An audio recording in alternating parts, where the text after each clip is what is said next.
ನೋಡಿ, ಇವತ್ತು ಸಾಮಾನ್ಯವಾಗಿ ಮಿಲ್ ಎಸ್ಪೆಷಲಿ ಸಫರ್ ಆಗ್ತಾ ಇರೋದು ಯಾರಪ್ಪ ಅಂತ ಆಸೆ ಇರುತ್ತೆ, ತಪ್ಪಲ್ಲ. ಯಾರು ಬೇಕಾದ್ರೂ ಡಾಕ್ಟರ್ ಆಗ್ಬೋದಪ್ಪ. Middle class, below middle class, high class ಅಂತೇನೇ ಇಲ್ಲ. ಆದ್ರೆ ಅವರು ಪಡ್ತಾ ಇರ್ತಕ್ಕಂಥ ಸಮಸ್ಯೆಗಳೇನು, ಕಷ್ಟ ಏನು ಅಂತ ಹೇಳ್ತೀನಿ ನೋಡಿ. ಮೊದಲನೇದಾಗಿ ನಿಮ್ಗೆ ಮಾಹಿತಿ ಇಲ್ಲ.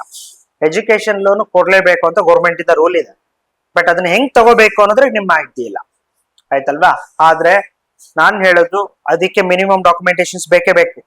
ಯಾವುದೇ ನ್ಯಾಷನಲೈಸ್ಡ್ ಬ್ಯಾಂಕ್ಸ್ ಒಬ್ಬ ಸ್ಟೂಡೆಂಟ್ಸ್ಗೆ ಬ್ಯಾಂಕ್ ಲೋನ್ ಅನ್ನ ನಿರಾಕರಣೆ ಮಾಡೋಂಗಿಲ್ಲ.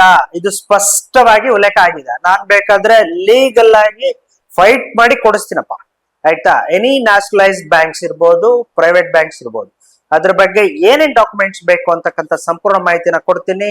ನನ್ನ ಪೇಜ್ ನ ಫಾಲೋ ಮಾಡೋದನ್ನ ಮರಿಬೇಡಿ.